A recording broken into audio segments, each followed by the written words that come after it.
ಆಸ್ತಿ ವಿಚಾರದಲ್ಲಿ ತಮ್ಮನೇ ತನ್ನ ಅಣ್ಣನ ಕೊಲೆ ಮಾಡಿರುವ ಘಟನೆ ಉಡುಪಿ ಜಿಲ್ಲೆಯ ಕಾರ್ಕಳ ತಾಲೂಕಿನ ಮಿತ್ತಬೆಟ್ಟು ಹಿರಿಯಂಗಡಿ ಎಂಬಲ್ಲಿ ಶನಿವಾರ ರಾತ್ರಿ ನಡೆದಿದೆ.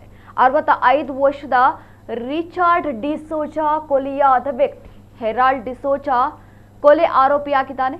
ರಿಚಾರ್ಡ್ ಡಿಸೋಜಾ ಮತ್ತು ಹೆರಾಲ್ಡ್ ಡಿಸೋಜಾ ಅವರು ಕಾರ್ಕಳ ಮಿತ್ತಬೆಟ್ಟು ಹಿರಿಯಂಗಡಿ ಎಂಬಲ್ಲಿ ವಾಸವಾಗಿದ್ದು, ಮನೆ ಹಾಗೂ ಜಾಗದ ಬಗ್ಗೆ ಅವರಿಬ್ಬರ ಮಧ್ಯೆ ತಕರಾರು ಇತ್ತು. ಇದೇ ವಿಚಾರಕ್ಕೆ ಸಂಬಂಧಿಸಿ ಮೇ 2ರಂದು ಸಂಜೆ 6 ಗಂಟೆ ಸುಮಾರಿಗೆ ಮಿತ್ತಬೆಟ್ಟು ಹಿರಿಯಂಗಡಿಯಲ್ಲಿ ಇಬ್ಬರ ಮಧ್ಯೆ ಗಲಾಟೆ ನಡೆದಿತ್ತು. ಆ ವೇಳೆ ಹೆರಾಲ್ಡ್ ಡಿಸೋಜಾ ತನ್ನ ಅಣ್ಣ ರಿಚಾರ್ಡ್ ಡಿಸೋಜನಿಗೆ ಮರದ ರೀಪಿನಿಂದ ಹೊಡೆದು ಕೊಲೆ ಮಾಡಿರುವುದಾಗಿ ಮೃತರ ಪತ್ನಿ ಜೆಸಿಂತಾ ಡಿಸೋಜಾ ಅವರು ದೂರಿನಲ್ಲಿ ತಿಳಿಸಿದ್ದಾರೆ.